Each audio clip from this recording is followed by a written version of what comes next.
Assalamualaikum warahmatullahi wabarakatuh. Alhamdulillahi rabbil alamin.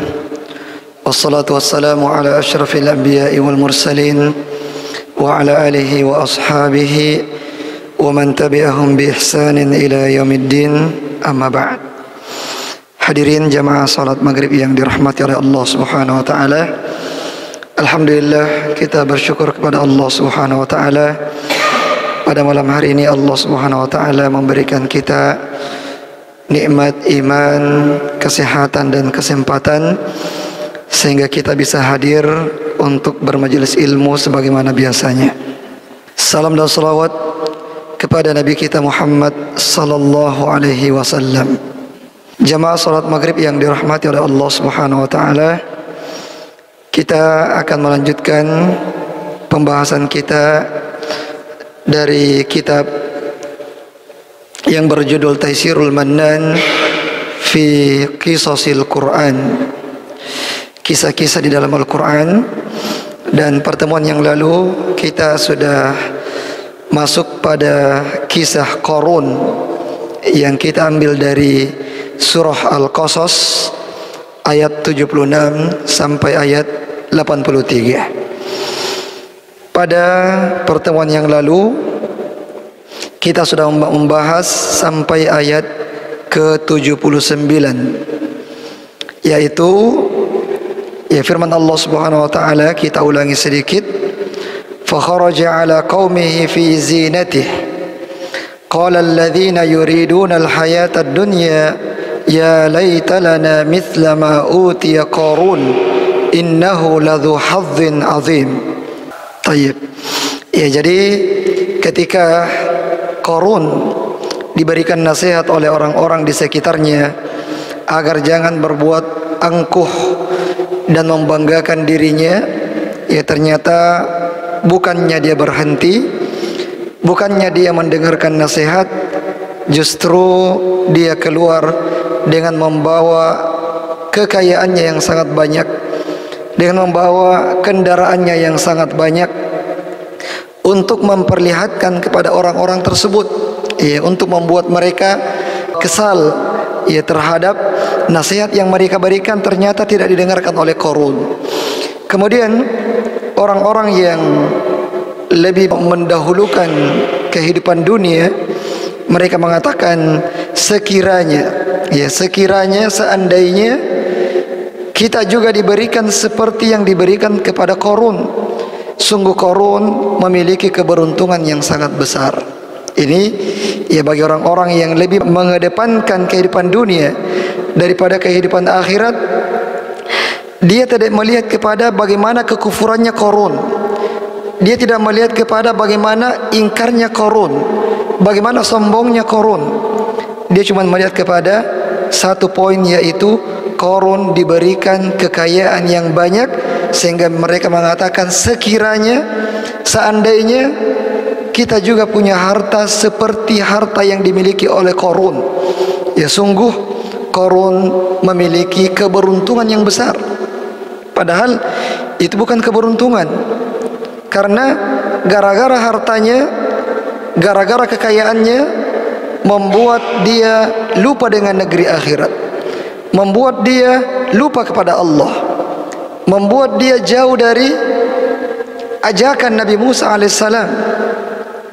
Tapi orang-orang yang lebih mementingkan dunia dan menganggap dunia lebih di atas daripada negeri akhirat, lebih baik daripada negeri akhirat, mereka juga berangan-angan, mereka juga bercita-cita, mereka juga berharap untuk menjadi seperti Qarun. Lalu di ayat berikutnya Allah Subhanahu wa taala menyebutkan, wa qala alladhina utul ilma wailakum thawabullahi khairun liman amana wa amila salihah wa la yulaqqaha illa sabirun. Ini golongan yang kedua. Golongan yang kedua, orang-orang yang melihat Qarun dengan segala kemegahannya, yaitu orang-orang yang diberikan ilmu. Orang-orang yang diberikan ilmu dan iman, yang mengetahui dengan sebaik-baiknya, dengan sebenar-benarnya bagaimana perbandingan antara akhirat dengan dunia. Ya, dunia itu disebut dengan dunia dari kata dana yadnu, artinya sesuatu yang rendah. Ya, sesuatu yang rendah. Dari namanya saja dunia sudah bisa dipahami bahwasanya dunia itu adalah sesuatu yang rendah, sesuatu yang hina dibandingkan dengan negeri akhirat.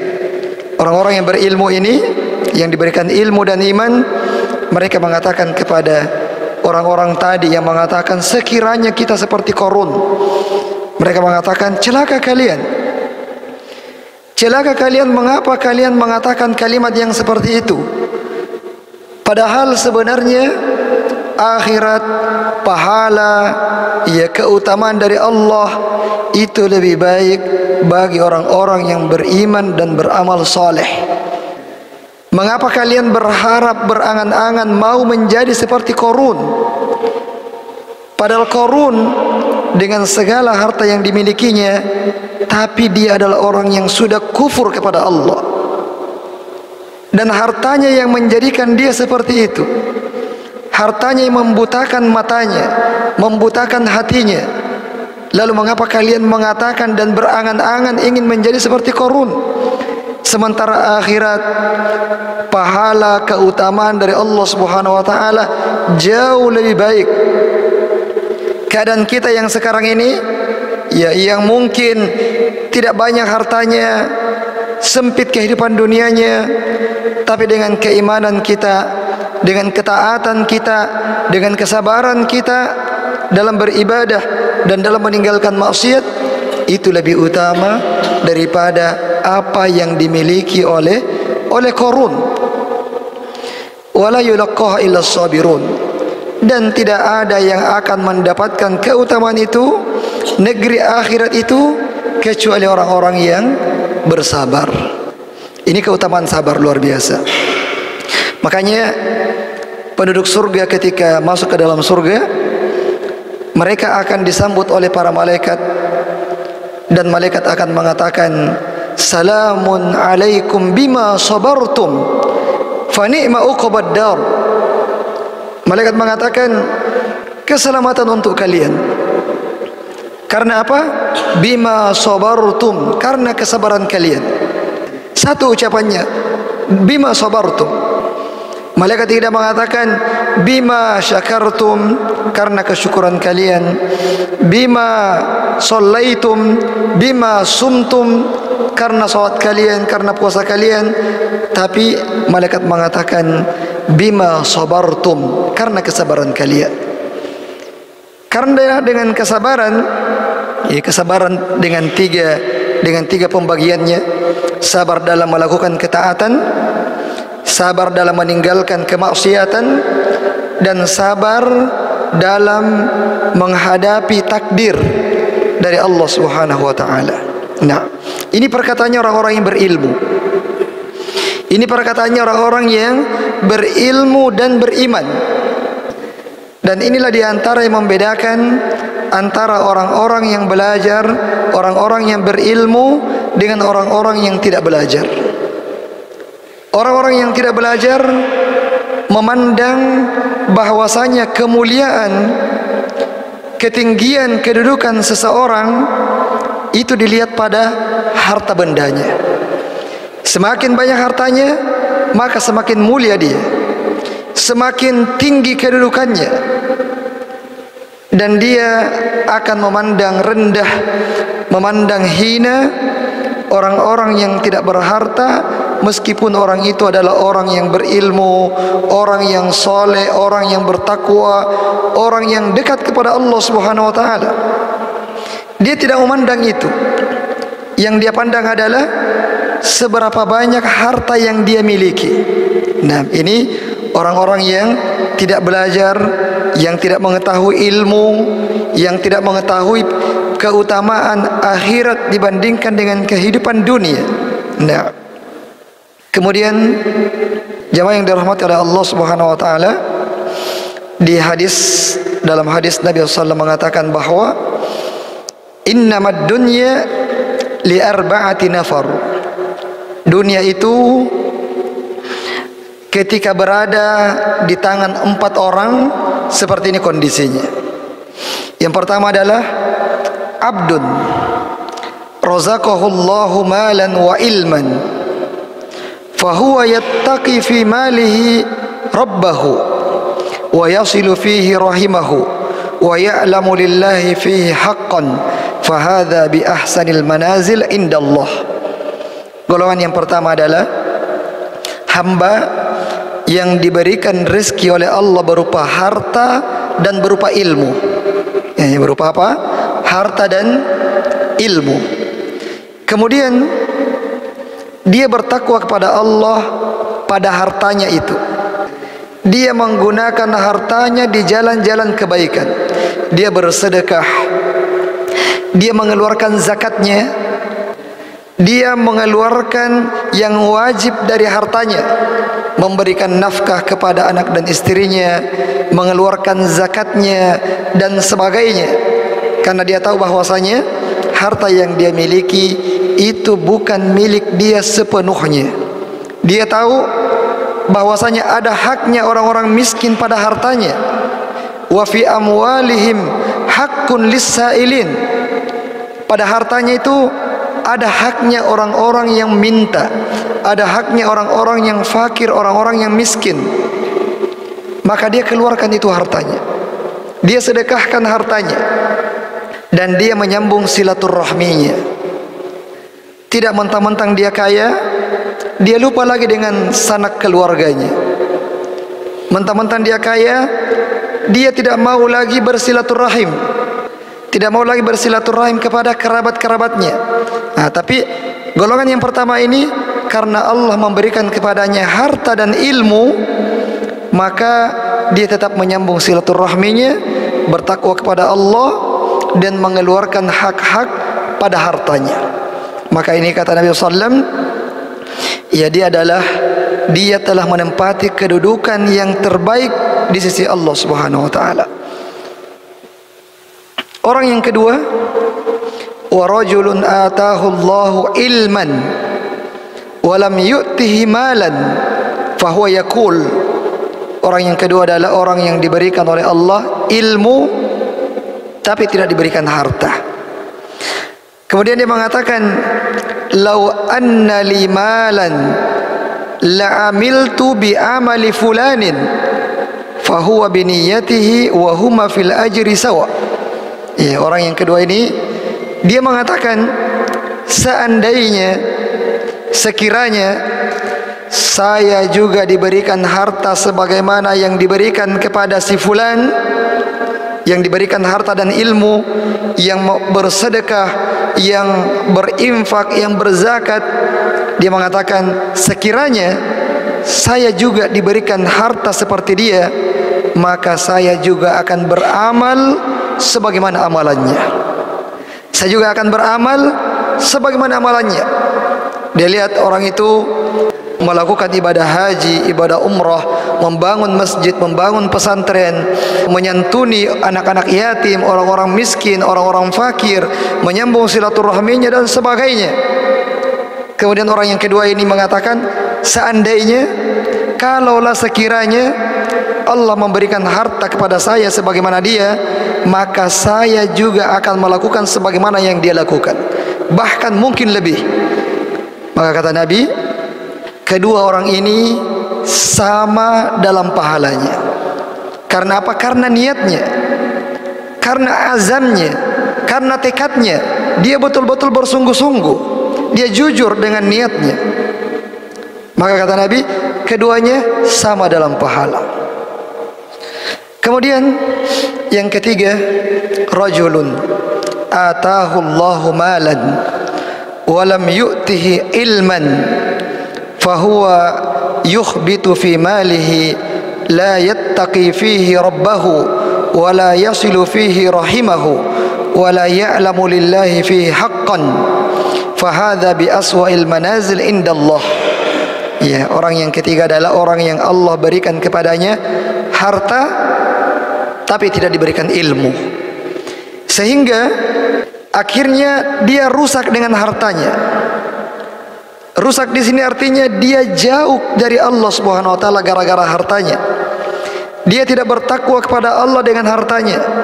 Dia tidak mengeluarkan zakatnya, tidak menyantuni orang-orang fakir, orang-orang yang miskin yang seharusnya dibantu, bahkan mungkin tetangganya sendiri, bahkan mungkin keluarganya sendiri fakir miskin, tidak diberikan bantuan, tidak disantuni, tidak menyambung silaturahminya, dan tidak mengetahui hak pada hartanya, hak orang lain pada hartanya. Dia tidak tahu.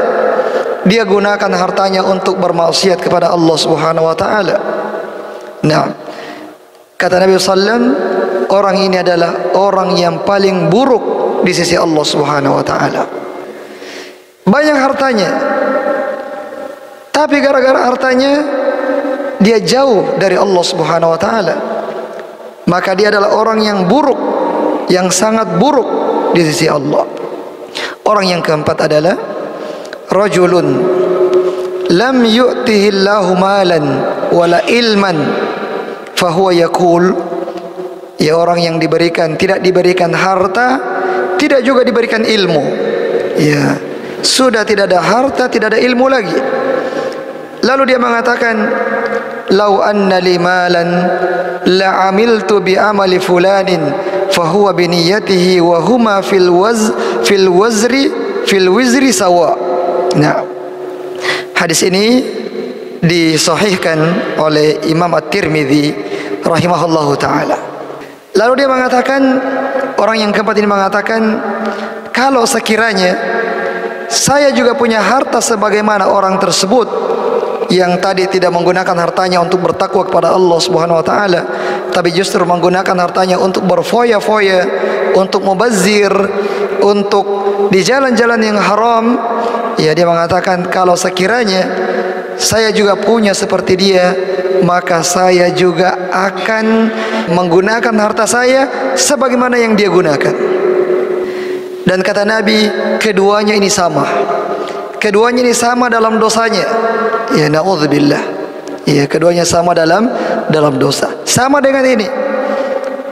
Kaumnya Qarun, sebagian di antara mereka yang tidak diberikan ilmu dan tidak diberikan harta, ketika melihat Qarun dengan segala kemewahannya, kemegahannya, dengan seluruh hartanya, mereka mengatakan, sekiranya kita juga seperti Qarun, maka kita juga akan membangga-banggakan harta kita ini. Jadi ini kata Nabi, mereka sama dalam dosanya. Nah, taib. Ya, kemudian jemaah yang dirahmati oleh Allah Subhanahu wa taala, di ayat berikutnya, ayat 81, Allah berfirman, fa khasafna bihi wa bidarihi al-ardha fama kana lahu min fi'atin yansurunahu min dunillah wa ma kana minal muntasirin. Taib. Akhirnya akibatnya yang didapat oleh Qarun dengan keangkuhannya, dengan kesombongannya, dengan kekufurannya, akibatnya adalah Allah Subhanahu wa taala menenggelamkan dia dengan rumahnya, dengan seluruh hartanya, ditenggelamkan. Kalau orang tenggelam di laut itu wajar. Dia tenggelam di tanah. Dia tenggelam di tanah. Bagaimana caranya tenggelam di tanah?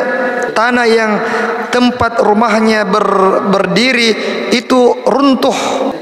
Dan itu merupakan fenomena yang sering terjadi. Fenomena yang sering terjadi bisa kita searching nanti di Google, ya, big hole, tiba-tiba tanah ambruk, ya, tiba-tiba tanah ambruk yang menjadikan bangunan yang ada di atasnya itu menjadi tenggelam di dalam tanah, ya, tenggelam di dalam tanah. Dan fenomena seperti ini, ya, nanti di akhir zaman itu akan semakin banyak.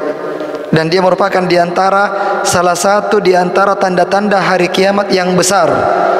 Ketika terjadi big hole di mana-mana. Big hole di mana-mana. Bukan seperti sekarang ini. Ya, kadang terjadi di negara ini, ya, beberapa tahun kemudian terjadi di negara yang lain. Tapi di akhir zaman itu akan terjadi di mana-mana. Nah, taib. Kemudian jamaah yang dirahmati oleh Allah Subhanahu wa taala, dan tidak ada satu orang pun yang mampu menolong hartanya Qarun. Mereka cuma bisa melihat saja. Tidak ada yang mampu untuk menyelamatkan, mengambil sebagian dari harta yang dimiliki oleh Qarun, karena masuk ke dalam tanah, masuk dengan kedalaman yang luar biasa. Nah, tidak ada yang mampu untuk turun ke bawah untuk mengambilnya. Nah, ya wallahu alam. Ya, apakah gara-gara ini orang mengatakan harta karun? Wallahu alam. Nah, yang jelas ada kemiripan Qarun dengan karun. Ya, kalau orang dapat harta di tempat yang tersembunyi, mengatakan saya dapat harta karun. Ya, harta karun. Nah, mungkin diambil dari namanya Qarun. Ya, yang memang Qarun dia ditenggelamkan ke dalam tanah, ya, beserta dengan seluruh hartanya. Dan dalam sebuah kaidah disebutkan al jaza'u min jinsil amal. Artinya balasan itu akan disesuaikan dengan perbuatan. Bagaimana kaidah ini dengan Qarun? Qarun itu sudah mengangkat dirinya, meninggikan dirinya, menyombongkan dirinya, menganggap dirinya itu lebih tinggi di martabatnya daripada orang lain. Akibatnya adalah Allah menenggelamkannya, menjadikannya di paling dasar. Yang tadi dia sudah mengangkat dirinya, menyombongkan dirinya di hadapan orang lain, maka Allah pun yang menjadikan dia fi asfalis safilin, di tempat yang sangat rendah. Nah, itulah al jaza'u min jinsil amal. Balasan sesuai dengan perbuatan yang dia lakukan.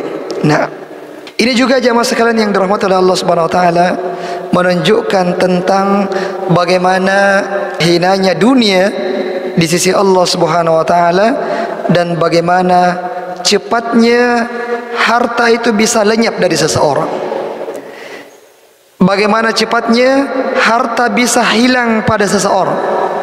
Nah, di mana Qarun dia mengumpulkan harta ini bukan satu hari, bukan 2 hari, bukan 1 tahun, lumayan bertahun-tahun, tapi lenyap bukan dalam 1 hari, tapi dalam hitungan detik. Dia beserta dengan seluruh hartanya ludes semuanya, ludes semua. Pada rumah yang dibangun itu bukan 1 hari orang bangun rumah, tapi berhari-hari, bahkan berbulan-bulan, bahkan mungkin bertahun-tahun orang membangun rumah. Tapi kalau Allah Subhanahu wa taala berkehendak, maka harta yang dimiliki oleh seseorang bisa ludes, bisa lenyap menjadi orang yang tidak memiliki apa-apa lagi dalam hitungan yang sangat singkat, dalam hitungan detik. Ya, bagaimana ketika terjadi musibah, bencana alam, ya misalnya gempa bumi. Ya, ketika terjadi gempa bumi, kita sering menyaksikan betapa banyak rumah-rumah yang megah, yang mewah, yang berlantai 2, yang berlantai 3, bahkan berlantai-lantai ke atas, ambruk, ya seketika, hanya dalam hitungan detik saja. Jatuh menimpa, mobil mewahnya dibawa, kendaraan mewahnya, bahkan menimpa dirinya. Dia bisa meninggal dunia di dalam rumahnya sendiri dan sebagainya. Ketika Allah Subhanahu wa taala berkehendak, maka dengan sangat mudah dan sangat cepat apa yang kita miliki hilang begitu saja. Makanya seseorang tidak boleh menyombongkan dirinya dengan apa yang dimiliki. Semua yang dia miliki tidak boleh dia sombongkan. Allah memberikan ilmu kepadanya, jangan sombong dengan ilmunya. Allah memberikan harta kepadanya, jangan sombong dengan hartanya.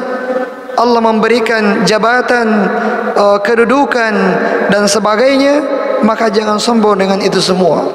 Karena itu hanyalah titipan yang Allah titipkan sementara waktu, yang bisa diambil kapan saja dan tidak perlu permisi kepada kita, tidak perlu meminta persetujuan dari kita. Kalau Allah berkehendak untuk mengambilnya, Allah mengambilnya kapanpun Allah inginkan, dan tidak mesti menunggu apakah kita sudah siap Apakah kita sudah ridha ataukah tidak? Nah, kemudian di ayat berikutnya Allah berfirman, wa asbahal ladzina tamannaw makanahu bil amsi yaquluna wa ka'anna Allah yabsutur rizqa liman yasha'u min ibadihi wa yaqdir laula amanna Allah alaina la khasafa bina wa ka'annahu la yuflihul kafirun.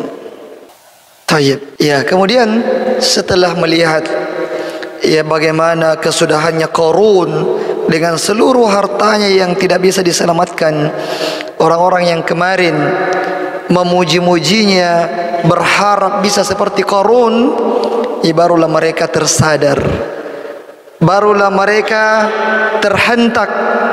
Dan ada orang-orang yang begitu, ada orang-orang yang nanti tersadarkan dengan apa yang dia saksikan dengan matanya, tidak bisa sadar dengan apa yang dia dengarkan dengan telinganya. Meskipun siapa yang memberikan nasihat kepadanya, tapi dia tidak menganggap itu sebagai sesuatu yang bisa merubah dirinya. Tapi ketika dia sudah melihat secara langsung, maka itulah yang membuat dia berubah. Dan ini masih mending, karena ada juga orang-orang yang sudah diberikan peringatan dengan lisan, diberikan peringatan yang dilihat oleh matanya, namun dia tidak mau sadar-sadar. Itu adalah orang-orang yang sudah tertutup rapat hatinya, yang tidak bisa lagi tembus hidayah masuk ke dalam dirinya. Ya na'udzubillah. Terhadap hati yang seperti itu, hati yang mati, hati yang tertutup, hati yang tidak bisa menerima cahaya dari Allah Subhanahu wa taala. Na'udzubillah min dzalik. Jadi orang-orang ini yang kemarin berharap, berangan-angan, memuji betapa banyak yang nikmat yang diberikan kepada Qarun, ya mereka mengatakan bahwasanya sekiranya wa ka'anna Allah yabsutur rizqa liman yasha'u min ibadihi wa yaqdir, ya itulah Allah Subhanahu wa taala memberikan, melapangkan rezeki kepada siapa yang dikehendaki dan menyempitkan rezeki kepada siapa yang dikehendaki. Kalau sekiranya bukan karena nikmat Allah, ya akhirnya mereka mengetahui nikmat Allah kepada kami, maka kami juga pasti akan ditenggelamkan di bumi. Tapi Allah Subhanahu wa taala masih memberikan kami nikmat dengan tidak diberikan harta yang lapang kepada kami. Ya kadang-kadang juga bagi seseorang tidak dilapangkannya harta untuknya, itu merupakan nikmat bagi dia. Jadi sekali lagi bahwasanya kadang-kadang bagi seseorang tidak dilapangkannya harta untuknya, tidak dilapangkannya kekayaan untuknya, itu merupakan sebuah nikmat bagi dia. Kenapa? Karena bisa jadi dan dia tidak tahu, kalau Allah melapangkan rezeki untuknya, maka mungkin dia akan menjadi orang-orang yang lupa diri, menjadi orang-orang yang lupa kepada Allah, menjadi orang-orang yang jauh dari Allah Subhanahu wa taala. Sebagaimana Qarun yang dulu ketika dia masih miskin, dia bersama dengan Nabi Musa, dan ketika dia sudah menjadi kaya, siapa temannya? Temannya adalah Fir'aun. Siapa temannya? Temannya adalah Haman. Ya, padahal dulu temannya adalah Musa alaihissalam, Harun alaihissalam. Pada saat dia masih miskin, pada saat dia masih sempit hartanya, ya, tapi ketika dilapangkan hartanya, ya sudah berubah, ya sudah berubah, meninggalkan orang-orang yang baik, orang-orang yang soleh, dan berteman dekat dengan orang-orang yang kafir yang menjauhkan dia dari Allah Subhanahu wa taala. Sebagaimana perkataan orang-orang ini, ya sekiranya bukan nikmat yang Allah berikan kepada kami, yaitu nikmat apa? Nikmat tidak dilapangkannya rezeki untuk kami, maka mungkin kami juga akan ditenggelamkan bersama dengan Qarun. Karena tadi dia berharap, ya sekiranya dia punya harta seperti Qarun, apakah dia juga sudah membanggakan hartanya? Ya, dia juga akan keliling di kampung-kampung untuk memperlihatkan bagaimana kemegahannya, bagaimana banyak hartanya. Nah, tapi karena tidak, ya maka dia tidak ditenggelamkan dengan hartanya. Nah, Kemudian wa ka'annahu la yuflihul kafirun, sungguh tidak akan beruntung orang-orang yang kafir. Tidak akan beruntung orang-orang yang ingkar terhadap nikmat Allah Subhanahu wa taala. Cepat ataupun lambat dia akan mendapatkan teguran dari Allah Subhanahu wa taala. Dia akan mendapatkan sesuatu yang dia tidak inginkan, apakah di dunia ataukah nanti mungkin ditunda sampai ya azab yang mengerikan yang menunggunya di akhirat. Na'udzubillah. Nah, kemudian ayat yang 83, ayat yang terakhir ya, yang kita bahas, dan insyaallah pekan depan kita pindah ke kisah berikutnya, itu kisahnya Saba, ya, kisah negeri Saba. Taib, Allah berfirman, tilka darul akhirah naj'aluha lilladzina la yuriduna 'uluwan fil ardi wala fasada wal 'aqibatu lil muttaqin.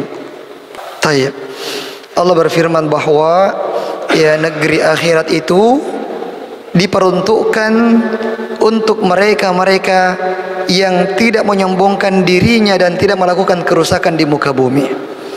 Adapun orang-orang yang berbuat kerusakan di muka bumi, orang-orang yang sombong dengan apa yang dia milikinya, maka tidak ada bagiannya nanti di negeri akhirat. Tidak ada bagian kebaikan baginya di negeri akhirat. Dan ini senada dengan sabda Nabi sallallahu alaihi wasallam, la yadkhulul jannah man kana fi qalbihi mithqala dzarratin min kibr. Tidak akan masuk surga orang yang ada di dalam hatinya kesombongan meskipun seberat biji dzarrah. Jadi Nabi mengatakan tidak akan masuk surga dia. Iya. Yang dimana kesombongan ini akan melahirkan dosa-dosa yang lain. Bukankah yang mengeluarkan iblis dari surga berawal dari kesombongannya? Ya, berawal dari kesombongannya. Ketika Allah perintahkan dia untuk sujud kepada Adam, dia tidak mau sujud. Kenapa? Karena sombong. Dia mengatakan, ana khairum minhu. Ya Allah, saya lebih baik daripada Adam. Khalaqatani min narin wa khalaqatahu min tin. Saya diciptakan dari api, Adam diciptakan dari tanah. Kenapa saya yang harus sujud kepadanya? Maka gara-gara kesombongannya dia menentang perintahnya Allah. Padahal dia di surga ini, dia berada dalam kenikmatan ini. Allah perintahkan kepadanya perintah yang sangat sederhana, sujud saja. Perintah yang sangat ringan. Dia tidak mesti memikul bumi ini, dia tidak mesti memikul gunung yang berat, cuman merendahkan saja, sujud saja. Tapi dia tidak mau. Kenapa? Berawal dari kesombongannya. Sehingga gara-gara kesombongannya, yang tadinya dia sudah di surga, Allah keluarkan dia. Allah keluarkan dia dari surga dan diancam dengan neraka kekal selama-lamanya. Nah, lalu bagaimana dengan orang yang belum masuk surga? Ya, yang sudah di surga saja, sudah di dalam, diusir keluar. Apalagi yang masih di luar. Ya, kenapa mau dipersilahkan masuk? Karena kesombongannya. Ya, karena kesombongan. Jadi Allah menjadikan negeri akhirat untuk orang-orang yang tidak menyombongkan diri dan tidak melakukan kerusakan di muka bumi. Wal aqibatu lil muttaqin. Dan kesudahan yang baik itu selalu untuk orang-orang yang bertakwa. Ini kabar gembira bagi orang-orang yang bertakwa. Seakan-akan Allah mengatakan, tenang saja wahai kalian orang-orang yang bertakwa. Mungkin di dunia kalian mendapatkan yakni musibah atau kekurangan harta, kesempitan hidup, mungkin penyakit, mungkin ini, mungkin itu dan sebagainya. Tapi tenang saja, pasti ya happy ending bagi orang-orang yang bertakwa. Kesudahan yang baik selalu akan dimiliki oleh orang-orang yang bertakwa. Dan banyak yang mendapatkan kesudahan yang baik di dunia sebelum nanti di akhirat. Kalau di akhirat pasti, ya pasti mereka akan mendapatkan surga dari Allah Subhanahu wa taala. karena Allah mengatakan uiddat lil muttaqin, surga itu diuntukkan untuk orang-orang yang bertakwa kepada Allah Subhanahu wa taala. Saya kira ini jemaah sekalian yang dirahmati oleh Allah Subhanahu wa taala, ya sebagai pelajaran dari kisahnya Qarun, ya bahwasanya jangan sampai kemudian nikmat berupa harta itu menjadikan kita ya lupa kepada Allah Subhanahu wa taala dan menjadikan kita sombong dan mengangkat diri kita ya di hadapan hamba-hamba Allah Subhanahu wa taala yang lainnya. Subhanakallahumma bihamdik asyhadu an la ilaha illa anta astaghfiruka wa atubu ilaik. Assalamualaikum warahmatullahi wabarakatuh.